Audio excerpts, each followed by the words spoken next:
Assalamualaikum warahmatullahi wabarakatuh. Kita lanjutkan pembahasan kita anak-anak di bab 2 teks cerita sejarah bagian kebahasaan. Sebelumnya silakan buka buku paketmu halaman 38 sampai dengan 41. Sudah siap? Kita mulai sekarang. Unsur kebahasaan dari teks cerita sejarah ada banyak hal, oleh karena itu harap hati-hati. Baik, yang pertama kita temukan pronoun, yaitu kata ganti orang. Orang pertama bisa, orang kedua, dan orang ketiga. Orang pertama tunggal itu aku, saya, beta. Jamaknya kami, kita. Orang kedua tunggalnya adalah kamu, engkau, kau, anda.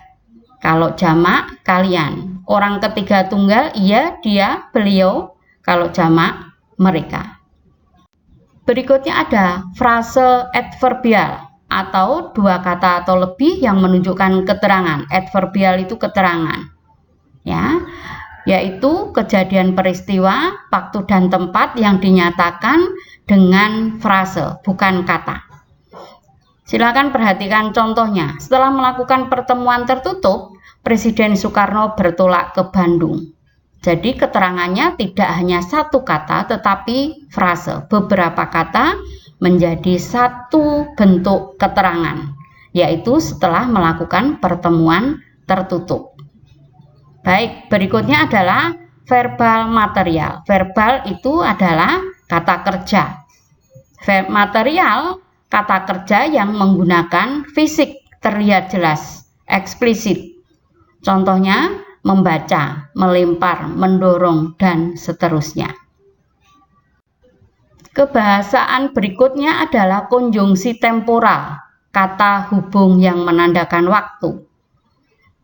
Waktu bisa sederajat, yaitu kita menggunakan dan, kemudian, lalu, sebelumnya, setelahnya.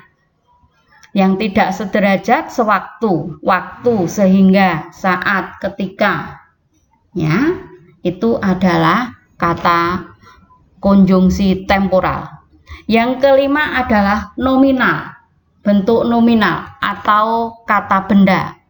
Kata benda juga ada dua model, ada berupa kata saja, ada berupa kelompok kata atau frase. Berupa kata contoh presiden, kalau frase maka Presiden Jokowi, dua kata atau lebih yang membentuk satu kesatuan, itu frase. Kemerdekaan itu kata benda yang berupa kata. Tapi kalau kemerdekaan Indonesia, kata benda berupa frase.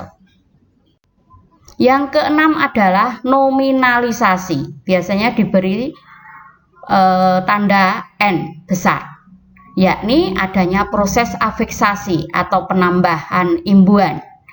Imbuhan ada 5 bentuk. Ada prefix awalan, jadi pe. Kemudian ada infix, ada konfix, ada suffix, ada kombinasi afiks. Prefix itu awalan, jadi penambahan di awal.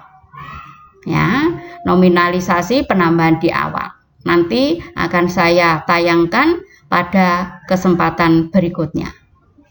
Berikutnya yang ketujuh menggunakan kata-kata gambaran masa lampau. Misalnya zaman dahulu pada tahun 65. Jadi bukan tahun 2020. Yang kedelapan menggunakan tokoh sentral atau tokoh utama. Siapa yang dibahas di dalam teks cerita sejarah. Misalnya Presiden Soekarno. Di bukumu sudah ada beberapa contoh yang bisa Anda lihat di halaman 89.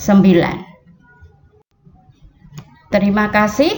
Nanti silakan Anda mencoba untuk mencari beberapa unsur kebahasaan ini di dalam teks yang nanti saya berikan. Ya, kita nanti akan membahas tentang sejarah uang rupiah di bukumu. Baik, sekian penjelasan tentang kebahasaan. Jika kurang jelas bisa bertanya lewat grup WA kita. Terima kasih, tetap sehat, tetap semangat, masa depan menanti kita. Assalamualaikum warahmatullahi wabarakatuh.